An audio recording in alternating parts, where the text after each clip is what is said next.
کتب سیر میں منقول ہے کہ 528 ہجری میں آپ مدرسہ نظامیہ کی وسیع عمارت تعمیر فرما چکے تھے۔ اس مدرسہ کی تعمیر میں آپ نے بحیثیت مزدور بھی حصہ لیا تھا۔ حضرت شیخ ابو الخشاب سے مروی ہے کہ میں جوانی میں جب علم نحو پڑھ رہا تھا تو لوگوں نے مجھے حضور سیدنا غوث اعظم کے پاس جانے کا مشورہ دیا، اور اس کی وجہ سے مجھے بھی اشتیاق ہوا کہ میں آپ کا واز سنوں۔ ایک مرتبہ کچھ لوگوں کے ہمراہ آپ کی مجلس میں دوستوں کے ہمراہ حاضر ہوا۔ آپ نے میری جانب توجہ کرتے ہوئے فرمایا، ہماری صحبت اختیار کر لو۔ چنانچہ میں نے آپ کے فرمان کے مطابق آپ کی صحبت کو اختیار کر لیا۔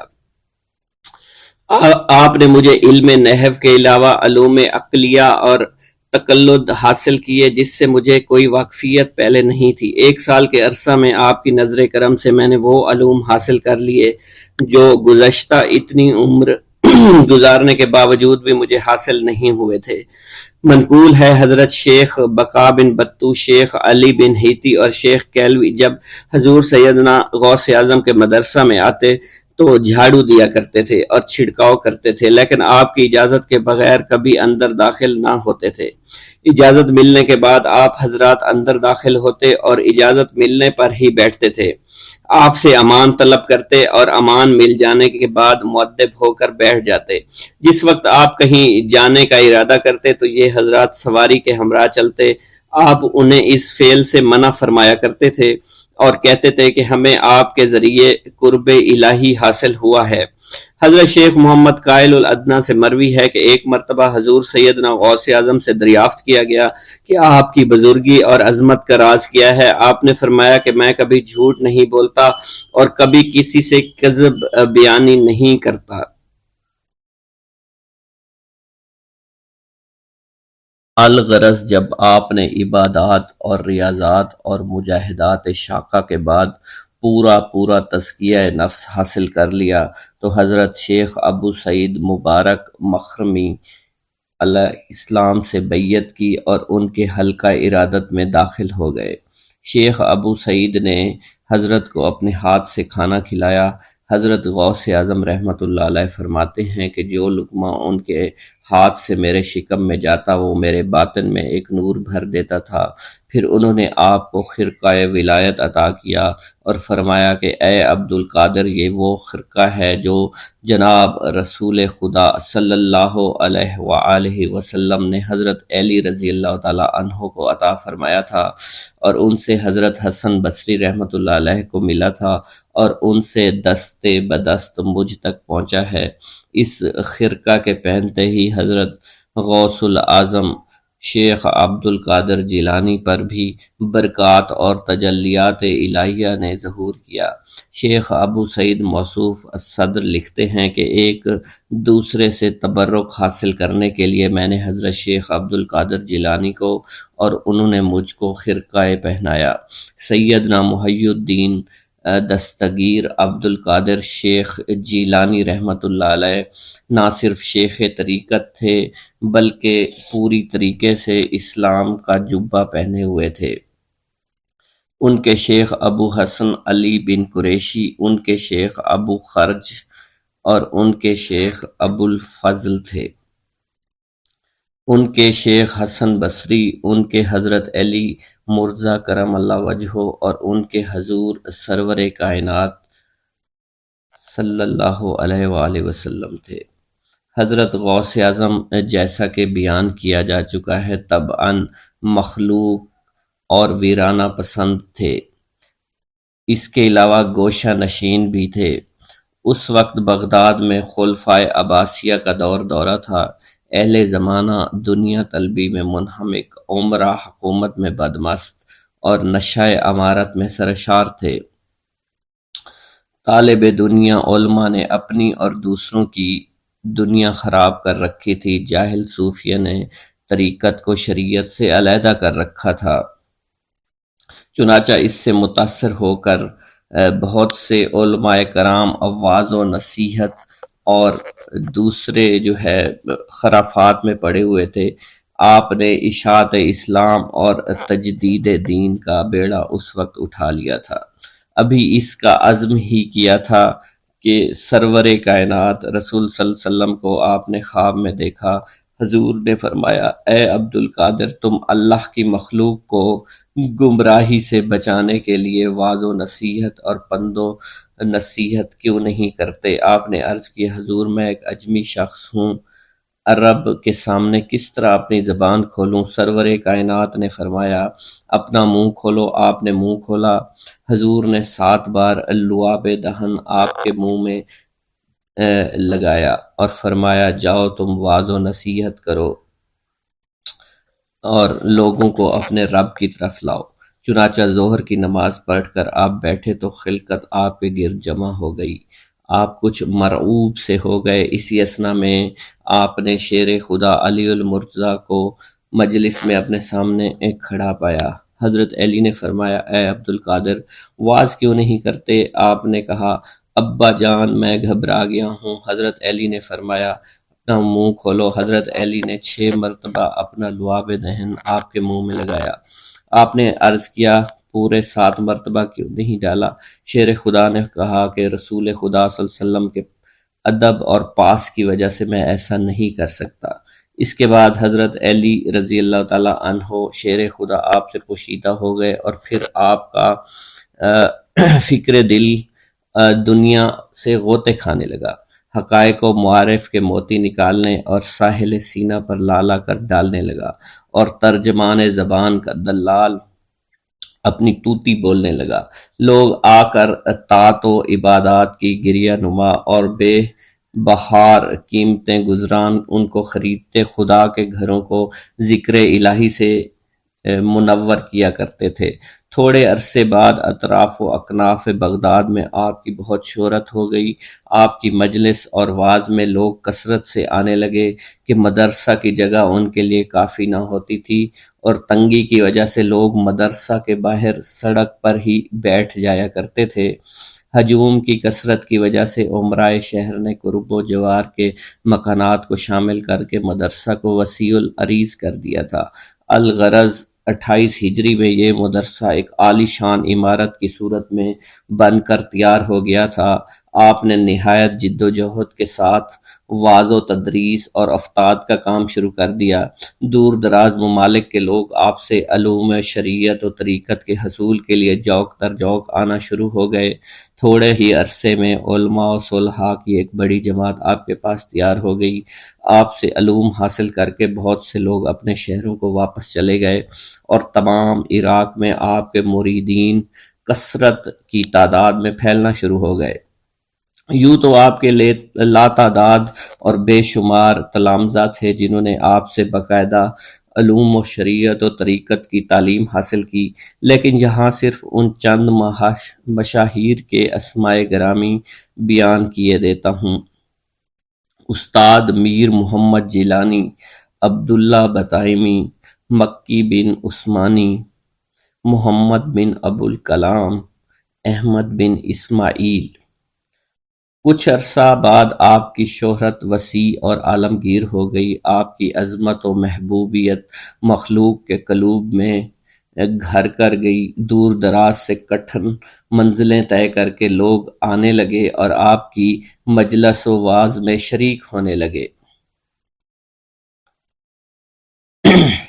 آپ کے صاحبزادہ حضرت شیخ عبد الوہاب رحمۃ اللہ علیہ بیان فرماتے ہیں کہ میرے والد ماجد وعظ سے پہلے خطبہ یوں شروع کیا کرتے تھے، الحمدللہ رب العالمین، اور یہ آپ 3 دفعہ فرمایا کرتے تھے۔ اور بہت سے لوگ آپ کی مجلس اور وعظ میں شریک ہوا کرتے تھے۔ ایک روز حضور غوث سے مآب کی مجلس میں 10,000 کے قریب آدمی جمع تھے۔ شیخ علی بن ابی نصر بھی آپ کے سامنے بیٹھے تھے کہ یکا یک ان کو نیند آ گئی۔ حضور غوث اعظم نے لوگوں کو فرمایا کہ خاموش ہو جاؤ۔ یہ فرمانا ہی تھا کہ لوگ ایسے خاموش ہوئے اگر سوائے سانسوں کی کوئی آواز سنائی نہیں دیتی تھی۔ پھر حضور غوث ممبر سے اترے اور شیخ علی ابن نصر کے روبرو ادب سے کھڑے ہو گئے اور بغور ان کو دیکھنے لگے۔ کچھ دیر کے بعد شیخ علی رحمت اللہ علیہ جاگ اٹھے۔ حضور غوث پاک نے ان سے دریافت کیا کہ کیا آپ نے رسول خدا صلی اللہ علیہ وسلم کو خواب میں دیکھا ہے؟ شیخ نے جواب دیا ہاں۔ آپ نے فرمایا میں حضور صلی اللہ علیہ وسلم کے ادب کے لیے ہی کھڑا ہوا تھا۔ پھر حضرت غوث پاک رحمۃ اللہ علیہ نے پوچھا کہ حضور اکرم صلی اللہ علیہ وسلم آپ کو کوئی وصیت بھی فرمائی ہے؟ شیخ علی نے جواب دیا کہ آپ کی خدمت اقدس میں رہنے کی تلقین فرمائی ہے۔ خطبہ کا آغاز حمد و ثنا سے کیا کرتے تھے۔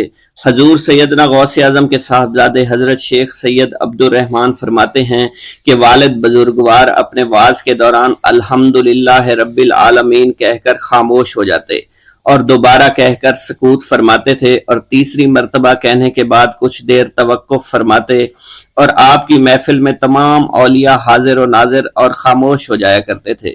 پھر آپ کی محفل میں اولیاء ملائکہ ایک کثیر تعداد میں آ جاتے جو محفل کے بعد نظر نہیں آیا کرتے تھے۔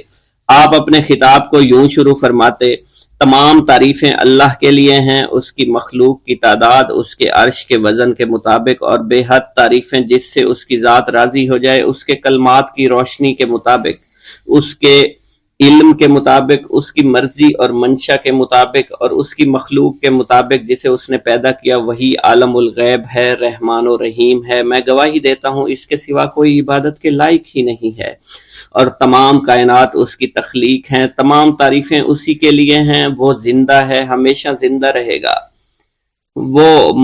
اسے موت نہیں آتی بلکہ وہ مارتا ہے، تمام بھلائیاں اسی کے لیے ہیں، اور واحد ہے، یکتا ہے، کوئی شریک نہیں ہے، کوئی وزیر نہیں ہے۔ اس نے نہ کسی کو جنا ہے اور نہ ہی اسے کسی نے جنا ہے، وہ بلند و بالا ہے، اس جیسا کوئی نہیں۔ میں اس کی گواہی دیتا ہوں حضور نبی کریم صلی اللہ علیہ وآلہ وسلم اللہ کے رسول، اللہ کے پیغمبر ہیں، وہ تمام مخلوقات سے افضل ہیں۔ اللہ عز و جل نے ان کی ہدایت دے کر ان کو بھیجا تاکہ وہ دین اسلام کو تمام ادیان پر بلند کریں، خواہ مشرکین اس کو برا سمجھیں۔ اللہ راضی ہو خلیفہ اول حضرت سیدنا ابو بکر صدیق سے، جن کی تائید حق کے ساتھ تھی، جن کو حضور نبی کریم نے عقیق کا لقب دیا، جو پاک تھے، پاکیزہ نسل سے تعلق رکھتے تھے، جنہوں نے ہر موقع پر حضور نبی کریم صلی اللہ علیہ وسلم کی حمایت کی اور ان کی تصدیق فرمائی، اور اب بھی نبی کریم کے ہمراہ ابدی آرام فرما رہے ہیں۔ اللہ راضی ہو خلیفہ دوم حضرت سیدنا عمر فاروق رضی اللہ تعالی عنہ سے، جنہوں نے عمل کثیر کیے، جنہوں نے حق کو بلند کیا، جنہوں نے فیصلے کے لیے جن کو منتخب کیا گیا، جنہوں نے ہمیشہ حق بات کا ساتھ دیا، اور وہ بھی حضور نبی کریم صلی اللہ علیہ وسلم کے ہمراہ ابدی آرام گاہ میں آج بھی موجود ہیں۔ اللہ راضی ہو خلیفہ سوم حضرت سیدنا عثمان غنی رضی اللہ تعالی عنہ سے، جنہوں نے اپنے مال سے مسلمانوں کی امداد کی، قرآن مجید کی ترتیب و اشاعت احسن طریقے سے فرمائی، جنہوں نے امامت اور قرت سے محراب کو، ممبر کو مزین کیا، اور جو افضل الشہداء ہیں اور فرشتے بھی ان سے حیا کرتے ہیں۔ اللہ راضی ہو خلیفہ چہارم حضرت سیدنا علی المرتضیٰ سے، جو شجاعت و جواں مردی میں بے مثل ہیں، حضور نبی کریم صلی اللہ علیہ وسلم کے چچا زاد بھائی اور داماد ہیں۔ آپ دین اسلام کے امام و عالم ہیں، اور جن کے لیے حضور نبی کریم صلی اللہ علیہ وسلم نے فرمایا کہ میں تم پر فدا ہو جاؤں۔ اللہ راضی ہو حسنین کریمین حضرت سیدنا امام حسن امام حسین سے، جن کی نیکیاں تا حشر قائم رہنے والی ہیں اور جن کے مراتب بے مثل ہیں۔ اللہ نے ان کے قلوب کو نیکیوں کی جانب مائل کیا۔ اے اللہ تو ہمارے رازوں اور دلی کیفیات سے واقف ہے، ہمیں ہر عمل کرنے اور برائی سے بچنے کی توفیق عطا فرما، اور ہمیں گناہوں کی لذت سے بچا، ہمیں اپنے ما سوا سے محفوظ رکھ اور اپنی مشغولیت عطا فرما۔ بے شک اللہ کے سوا کوئی عبادت کے لائق نہیں، جو چاہتا ہے وہی ہوتا ہے، اور وہی قوی اور وہی عظیم ہے۔ اے اللہ ہمیں غفلت سے بچا اور ہمارے اوپر وہ بوجھ نہ ڈال جو تو نے پہلی امتوں پر ڈالا۔ اے ہمارے رب العالمین ہمیں معاف فرما اور ہماری مغفرت عطا فرما، کیونکہ تو ہی ہمارا رب ہے، تو ہی ہمارا مولا ہے، آمین۔ حضرت شیخ عبداللہ جبائی کا قول ہے کہ حضور سیدنا غوث اعظم رحمت اللہ علیہ نے مجھ سے ارشاد فرمایا کہ میرے نزدیک کھانا کھلانا اور حسن اخلاق افضل اور اعلیٰ ہیں۔ آپ کے پاس کبھی پیسہ نہیں ٹھہرا کرتا تھا، اگر صبح کے وقت آپ کے پاس 1000 دینار آ جاتے تو شام تک وہ غریبوں اور محتاجوں میں تقسیم ہو جایا کرتے تھے۔ حضور سیدنا غوث اعظم کی پرورش نہایت ہی بابرکت ماحول میں ہوئی۔ آپ نے ابتدا میں گوشہ نشینی اختیار کی اور خود کو دنیاوی غلاظتوں سے پاک رکھا۔ آپ نے 51 برس کی عمر میں شادی کی۔ جب آپ سے اس بارے میں دریافت کیا گیا تو آپ نے فرمایا، جب مجھے حضور نبی کریم صلی اللہ علیہ وسلم نے نکاح کی اجازت دی تو میں نے نکاح کر لیا۔ حضور سیدنا غوث اعظم نے اپنی ذات کو اللہ عز و جل کی خوشنودی کے لیے وقف کر رکھا تھا۔ آپ کی راتیں جاگ کر گزرا کرتی تھی اور ساری رات آپ مراقبہ اور مشاہدہ میں گم ہوا کرتے تھے۔ آپ کی عادت مبارکہ تھی کہ آپ سجدہ کو دراز کیا کرتے تھے اور بیٹھ کر مراقبہ فرمایا کرتے تھے۔ اسی دوران آپ کا جسم مبارک نورانی شعاؤں کے زیر اثر ہوتا اور کئی مرتبہ آپ نورانی شعاؤں میں غائب ہو جایا کرتے تھے۔ حضرت شیخ ابو عبداللہ بن حسنین بن ابی الفضل فرماتے ہیں کہ حضور سیدنا غوث اعظم کے بعض دہقانی مریدین ہر سال آپ کے لیے گیہوں بوتے تھے اور جائز طریقہ سے اسے پالتے تھے۔ پھر آپ کے بعض مریدین اسے پیستے اور آپ کے لیے ہر روز 4-5 روٹیاں پکاتے اور شام کو آپ کے پاس روٹیاں لے کر آیا کرتے تھے۔ آپ حاضرین میں ایک ایک ٹکڑا تقسیم کر دیتے اور جو بچ جاتا وہ اپنے لیے رکھ لیا کرتے تھے۔ حضرت شیخ خضر حسنی سے منقول ہے، حضور سیدنا غوث اعظم ایک شکستہ دل فقیر کو دیکھا۔ آپ نے اس سے اس کی کیفیت کے متعلق دریافت کیا تو اس نے کہا کہ میں آج دریا کے کنارے گیا اور ملاح سے کہا مجھے دریا کے پار لے جائے۔ اس نے انکار کر دیا۔ میں اپنے اس افلاس کے سبب پریشان اور شکستہ دل ہوں۔ ابھی اس فقیر کا کلام جاری تھا کہ ایک شخص آپ کی خدمت میں حاضر ہوا اور 30 دینار آپ کی خدمت میں پیش کیے۔ آپ نے وہ دینار اس فقیر کو دے دیے اور فرمایا کہ اس ملاح سے کہنا کہ کسی فقیر کا سوال رد نہ کیا کرے۔ حضرت شیخ معمر ابو المظفر فرماتے ہیں، میں نے حضور سیدنا غوث اعظم سے زیادہ کسی کو درگزر فرمانے والا آج تک نہیں دیکھا۔ آپ کی عطا کا یہ علم تھا، ایک محفل میں 400 لوگوں کو ولایت کے مقام اعلیٰ تک پہنچا دیا کرتے تھے۔ بھوکوں کو کھانا کھلانا، بیواؤں کی حاجت روائی کرنا آپ کا معمول تھا۔ جب کسی بیمار کے متعلق سنتے تو فوراً اس کی عیادت کے لیے تشریف لے جایا کرتے تھے۔ فقراء کو آپ رحمت اللہ علیہ کے در سے بغیر سوال کیے عطا ہو جایا کرتا تھا۔ حضور سیدنا غوث اعظم نے فرمایا کہ مخلوق سے کنارہ کشی سے پہلے علم حاصل کرو، کیونکہ جو شخص علم کے بغیر عبادت کرتا ہے وہ اصلاح سے زیادہ فساد میں مبتلا ہو جاتا ہے۔ تمہیں چاہیے کہ شمع شریعت اپنے ہمراہ لے کر علم کی روشنی میں علم عمل کرو، پھر اللہ تعالیٰ تمہیں علم لدنی کا وارث بنا دے گا جس سے تم ناواقف ہو۔ تمہیں چاہیے کہ تمام اسباب و ذرائع سے تعلق منقطع کر کے رشتہ داروں اور احباب سے جدائی اختیار کرو، تاکہ تم اپنے زہد کی وجہ سے اپنی قوت باطنی اور اپنے حسن ادب کا مشاہدہ کر سکو۔ خدا کے علاوہ تمام عالم و اسباب سے اس خوف سے منقطع ہو جاؤ تاکہ تمہاری شمع معرفت نہ بجھ جائے، اور جب تم 40 دن اپنے رب کے لیے مخصوص کر دو گے تو تمہارے قلب سے حکمت کے چشمے جاری ہو جائیں گے اور تم معرفت الہی کی تپش کا مشاہدہ کرنے لگے گے جس کو حضرت موسیٰ علیہ السلام نے اپنے شجر قلب پر محسوس کیا تھا۔ اس کیفیت کے بعد تم اپنے نفس و خواہش، اپنے شیطان سے، اپنی طبیعت اور اپنے وجود سے کہو گے کہ ٹھہر جا، میں نے اس آگ کا مشاہدہ کر لیا ہے جو قلب موسیٰ علیہ السلام پر روشن ہوئی تھی۔ اس کے بعد تمہارے قلب میں باطن سے یہ آواز آنے لگے گی کہ میں ہی تمہارا رب ہوں، میری ہی عبادت کرو، میرے غیر کی اطاعت سے گریزاں ہو جاؤ، میرے سوا کسی سے تعلق مت رکھو، میری معرفت حاصل کر کے میرے غیر کو فراموش کرو، غیر سے اعراض کر کے میرے علم، میرے قرب، میرے ملک اور میری سلطنت کی جانب متوجہ رہو۔ جب تمہیں بقا الہی حاصل ہو جائے تو تمہاری زبان پر اندہ جاری ہو جائے گا اور تمام حجابات رفع ہو کر قلب سے کدورت زائل ہو جائے گی اور نفس کو مکمل سکون حاصل ہو جائے گا۔ پھر جب اس کے الطاف غالب ہو جائیں گے تو تمہیں خطاب کیا جائے گا، اے قلب، فرعون نفس کی طرف توجہ کر اور اس کو راہ ہدایت پر چلاتا ہوا میری جانب آ لے اور اس سے کہہ دے کہ میرا ہی اتباع کریں۔ پھر انہیں رشد کے راستے پر ہدایت کر کے اس سے تعلق قائم کر اور اس کے بعد پھر قطع تعلق کر کے دوبارہ استوار کر لے اور اسی طرح سے کرتا رہے۔ حضرت شیخ و معمر سے منقول ہے، فرماتے ہیں ایک مرتبہ میں حضور سیدنا غوث اعظم شیخ عبد القادر جیلانی رحمۃ اللہ علیہ کی خدمت میں حاضر تھا۔ آپ بیٹھے کچھ لکھ رہے تھے، اسی دوران چھت سے 3 مرتبہ مٹی گری، چوتھی مرتبہ ایسا ہوا آپ نے جلال میں آ کر اس جگہ دیکھا جہاں سے مٹی گر رہی تھی۔ اسی دوران ایک چوہا اس جگہ سے نیچے گرا اور مر گیا، یہ چوہا ہی وہاں سے مٹی کھود رہا تھا۔ حضرت شیخ عمر بن مسعود بزاز فرماتے ہیں حضور سیدنا غوث اعظم وضو فرما رہے تھے، اسی دوران ایک چڑیا نے آپ کی قمیض پر بیٹ کر دی۔ آپ نے جلالی نظروں سے چڑیا کو دیکھا، وہ چڑیا اسی وقت نیچے گری مر گئی۔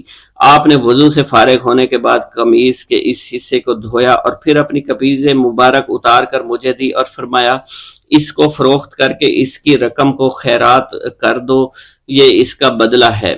حضور سیدنا غوث اعظم کے زمانہ میں بہت ہی گناہگار شخص تھا، اس کے دل میں آپ سے بے پناہ محبت تھی۔ جب اس کے مرنے کے بعد دفن کیا گیا تو قبر میں منکر نکیر نے سوالات کیے تو اس نے سوال کے جواب میں عبد القادر جواب دیا۔ منکر نکیر نے اللہ کی بارگاہ میں اس کے جواب کو پیش کیا، حکم ہوا اگرچہ یہ بندہ فاسقوں میں سے ہے لیکن یہ میرے محبوب سید عبد القادر جو کہ صادقین میں سے ہیں ان سے محبت رکھتا ہے۔ بغداد کے محلہ باب العز کے قبرستان میں سے ایک قبر سے مردہ کے چیخنے کی آواز آنے لگی۔ لوگوں نے حضور سیدنا غوث اعظم کی خدمت میں عرض ہو کر عرض کیا، آپ نے دریافت کیا کیا صاحب قبر نے مجھ سے خرقہ پہنا؟ لوگوں نے عرض کیا ہمیں اس کا علم نہیں۔ آپ نے دریافت کیا کہ یہ میری محفل میں کبھی شریک ہوا؟ ہمیں اس کا علم نہیں۔ آپ نے پھر دریافت کیا کیا کبھی میرے پیچھے نماز پڑھی؟ نہیں معلوم۔ آپ نے مراقبہ فرمایا اور آپ کے چہرہ مبارک پر جلالیت کے آثار نمودار ہو گئے۔ بعد ازاں آپ نے چہرہ مبارک پر وقار ظاہر ہوا اور آپ نے فرمایا کہ اس شخص نے میری زیارت کی، مجھ سے حسن ظن رکھا، اسی وجہ سے اللہ نے اس پر رحم فرما دیا ہے، چنانچہ اس کے بعد کبھی قبر سے آواز نہیں آئی۔ منقول ہے حضرت شیخ ابو الحسن علی بن وہب ازجی بیمار ہو گئے، حضور سیدنا غوث اعظم عیادت کے لیے تشریف لائے تو آپ نے وہاں ایک قمری اور ایک کبوتری کو دیکھا۔ حضرت شیخ ابو الحسن نے آپ سے عرض کی کہ یہ کبوتری 6 ماہ سے انڈے نہیں دے رہی اور قمری 9 مہینے سے بول نہیں رہی۔ آپ نے کبوتری سے فرمایا تو اپنے مالک کو فائدہ پہنچا اور قمری سے فرمایا تو اپنے خالق کی تسبیح کر۔ چنانچہ قمری نے اسی وقت کوکو کرنا شروع کر دیا، یہاں تک کہ بغداد کے لوگ اس کی آواز سننے کے لیے جوق در جوق جمع ہونا شروع ہو گئے اور کبوتری نے بھی انڈے دے دیے اور ان سے بچے نکلے۔ بسم اللہ الرحمن الرحیم۔ ناظرین گرامی، روایت میں آتا ہے کہ قطب الاقطاب حضرت شیخ عبد القادر جیلانی الحسنی والحسینی الجیلانی حضرت غوث اعظم شیخ عبد القادر جیلانی رحمۃ اللہ علیہ جب نماز ادا کرتے تو بہت زار و قطار رویا کرتے، یعنی گریہ زاری کیا کرتے تھے۔ روتے روتے آپ کی ہچکی بن جایا کرتی تھی۔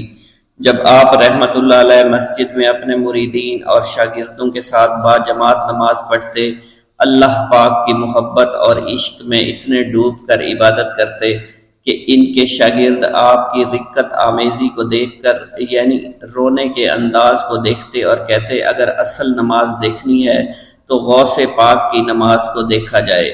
تو ایک بار کا ذکر ہے کہ آپ رحمۃ اللہ علیہ عراق کی مسجد میں سے با جماعت نماز پڑھ کر باہر نکلے، آپ کے مریدین بھی آپ کے ساتھ تھے۔ آپ نے دیکھا کہ اسی محلے میں کچھ بچے اخروٹ کے ساتھ کھیل رہے ہیں۔ آپ بچوں سے بہت پیار کیا کرتے تھے، گویا کہ خود بچپن میں کبھی بچوں کی طرح کھیل کود نہیں کر سکے، لیکن بچوں کو دیکھ کر آپ مسکراتے تھے۔ آپ آگے بڑھنے لگے اور مریدین کی بڑی جماعت بھی آپ کے ساتھ تھی۔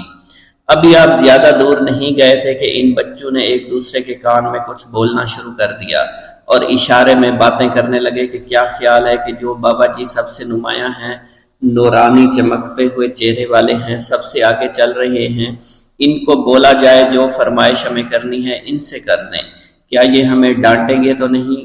تو کچھ سمجھدار بچے ہم زبان ہوئے اور کہا نہیں نہیں، یہ جو بابا ہے نا بہت اچھے ہیں، ان سے جو کچھ کہو گے انہوں نے وہ ہماری بات پوری کرنی ہے، ہم ان سے ایک میٹھی اور لذیذ چیز آج منگواتے ہیں۔ تو ان میں سے ایک بچہ جو سب سے بڑا تھا پاس آیا اور کہا، بابا میری بات سنیں۔ آپ نے بہت پیار اور شفقت سے اس کے سر پر ہاتھ رکھا اور کہا، بیٹا کہو۔ اس نے کہا کہ میرا دل کر رہا ہے کہ میں آپ سے کچھ مانگوں۔ آپ نے فرمایا کہ کہو بیٹا کیا چاہتے ہو؟ وہ کہنے لگا کہ مجھے آپ اس فلاں جلیبی والے سے جلیبی لا کر دے سکتے ہیں، میرا کھانے کا بہت دل کر رہا ہے۔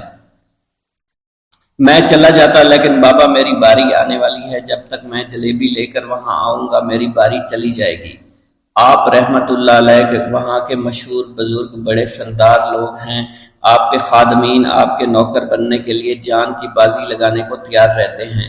ادھر وہ بچے آپ کے رتبے کو بھی دیکھ رہے تھے اور یہ بھی دیکھ رہے تھے کہ آپ کون سی شخصیت ہے، لیکن پھر بھی اتنے سارے لوگوں کو چھوڑ کر آپ سے وہ بچہ کہتا ہے کہ بابا مجھے جلیبی لا کر دے دیں۔ بابا جی نے کہا کہ ٹھیک ہے میں لا کر دے دیتا ہوں۔ آپ کا ایک مرید آپ کے پاس آیا اور کہا، حضرت آپ کیوں اس بات پر توجہ دے رہے ہیں؟ آپ اس بچے کی فرمائش پر جلیبی لا رہے ہیں۔ حضرت آپ پر میری جان قربان ہو، میں اس بچے کو جلیبی لا کر دے دیتا ہوں۔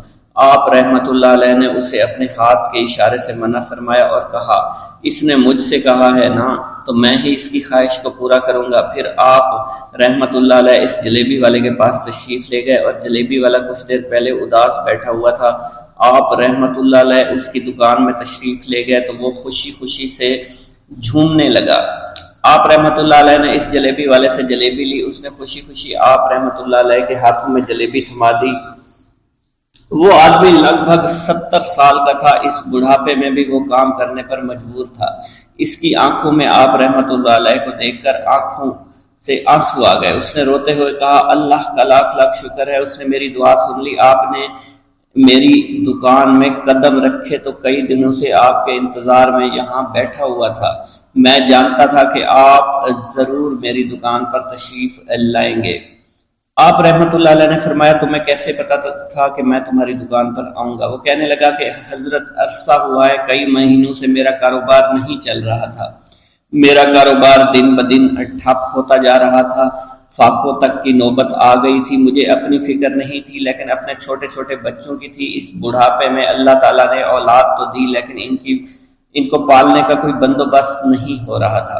میں نے اپنی اس پریشانی کا ذکر کسی سے کیا تو اس نے کہا کہ عراق کے ایک شہر میں چلے جاؤ، وہاں پر کوئی ایک فقیر ہے، اس سے دعا کراؤ، وہ جس کے لیے دعا کرتے ہیں اس کا کام بن جاتا ہے۔ میں اتنا پریشان تھا کہ اس آدمی کے کہنے پر اس فقیر سے ملنے چلا گیا۔ اس کی تلاش کر کے میں نے اس سے کہا، تم میرے لیے دعا کرو تاکہ میرے کاروبار میں ترقی ہو جائے اور میرے رزق میں برکت ہو جائے اور تنگ دستی دور ہو جائے تاکہ میں بیوی بچوں کا پیٹ پال سکوں۔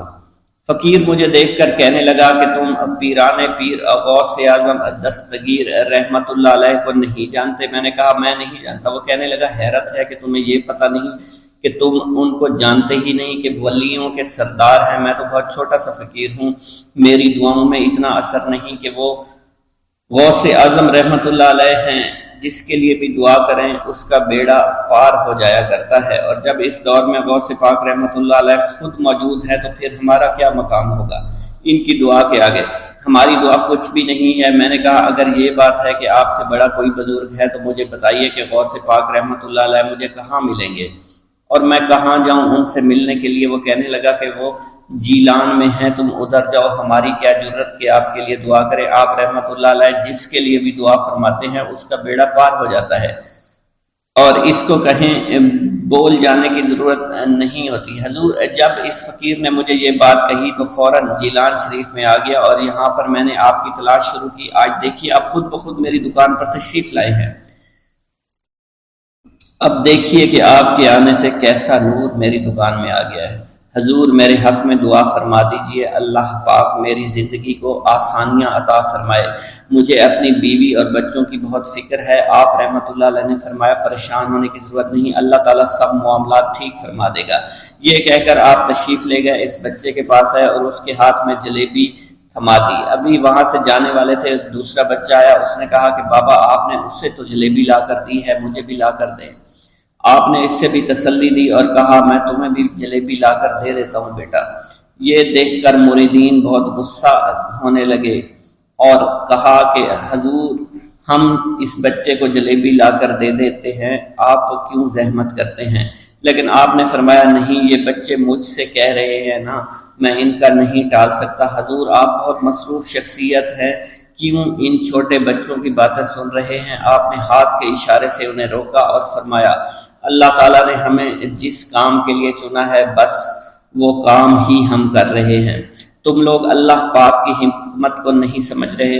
پھر آپ جتنی بار وہ بچے آپ کو بھیجتے رہے، آپ رحمۃ اللہ علیہ ان کے لیے جلیبیاں لاتے رہے، حتیٰ کہ آخری بچے کو بھی آپ نے جلیبی لا کر دے دی اور وہ مزے سے کھانے لگے۔ جلیبی کھانے کے بعد وہ آپ کو دعائیں کرنے لگے اور کہا آپ بہت اچھے انسان ہیں، جیسا کہ آپ کے بارے میں ہم نے سنا تھا آپ ویسے ہی ہیں، آپ اخلاق کے بہت عمدہ ہیں، آپ کی سخاوت کے بارے میں ہم نے جتنا سن رکھا تھا آپ اتنے ہی سخی ہیں، ہم آپ سے بہت خوش ہوئے۔ آپ رحمت اللہ علیہ مسکرائے، بچوں کی خوشی دیکھ کر آپ کو دلی اطمینان ملا۔ اب ایک اور نماز کا وقت ہو رہا تھا، آپ نے مریدین سے کہا کہ چلو نماز پڑھنے کے لیے مسجد میں چلتے ہیں۔ وہ سب مل کر مسجد میں چلے گئے اور اللہ کی عبادت میں مصروف ہو گئے۔